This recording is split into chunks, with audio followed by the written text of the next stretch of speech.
Olá a todos. Neste vídeo quero falar para vocês sobre um grande filósofo do século XVII chamado Baruch Spinoza, judeu sefardita. Os judeus sefarditas são os judeus oriundos da região ali dos países de Portugal, Espanha, que sofreram uma grande perseguição e nesta perseguição muitos fugiram para a Holanda, onde se criou o grande filósofo racionalista do século XVII, Baruch Spinoza. Então ele é judeu e depois, ao longo do tempo, ele é depois deserdado da própria família e excomungado também da comunidade judaica por conta da sua concepção de Deus. A concepção de Deus que diverge da concepção judaica, da concepção mais dogmática de Deus. Então ele sofre por conta do seu modo de pensar, do seu modo de imaginar, né, o ser de Deus. Ele trabalha como polidor de lentes, ele, na justiça, ele luta pelo direito à herança do pai, só que é interessante que ele não usufrui dessa herança, simplesmente ele ganha na justiça aquilo que é seu de direito, a herança do pai, que era uma imensa fortuna na época. No entanto, ele não usufrui, né? Ele não quer, ele não aceita esta herança, apesar de ter ganho na justiça. É um filósofo de uma coerência muito grande entre sua vida e o seu pensamento.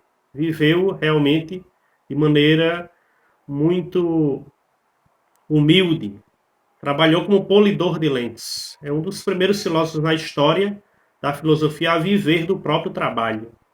Ele não quis, ele abriu mão, por assim dizer, dos seus privilégios.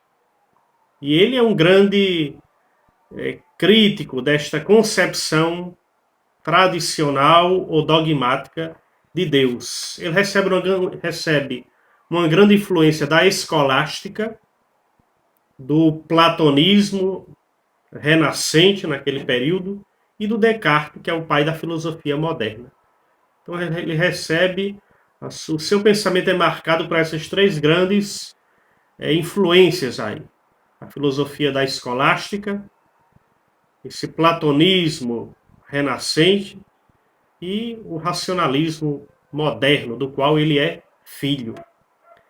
E no seu tratado teológico, político, uma de suas grandes obras, ele defende a separação entre filosofia e teologia. Para ele, né, são duas ciências que devem ter suas autonomias, né, salvaguardadas. A filosofia, ela usa o instrumental da razão, da lógica. A teologia parte da revelação. Então não existe uma harmonia, por assim dizer, entre fé, entre filosofia e teologia. Ambas partem de perspectivas totalmente diferentes. A parte de que a gente já sabe que o Spinoza ele rejeita o esse Deus da revelação, o Deus que faz milagres, esse Deus que entra na história humana. Ele vai ter uma concepção totalmente diferente de Deus, uma concepção mais naturalista, panteísta, por assim dizer. Ele defende a separação entre política e religião, ele é um grande crítico da monarquia absolutista, portanto também desta inseparabilidade entre a igreja e o poder político. Então ele defende a separação entre política e religião, porque uma atrapalha o desenvolvimento, a autonomia da outra. E, sim, claro, consequentemente, defende a separação entre a igreja e o Estado. São duas esferas, duas dimensões da sociedade que devem e são autônomas, que devem ter suas autonomias salvaguardadas, evidentemente. E uma não pode se meter naquilo que é o campo da outra, porque isso dificulta, atrapalha o desenvolvimento de ambas. Ele critica toda forma de superstição.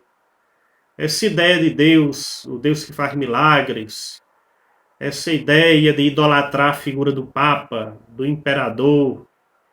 Não, ele é um filósofo racionalista.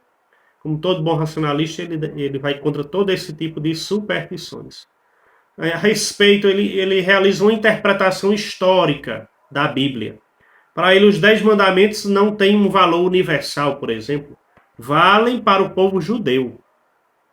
Então, aquilo que vale para os judeus não vale para a humanidade inteira. Então, os 10 mandamentos são normas de conduta, mas não são mandamentos divinos dados a toda a humanidade.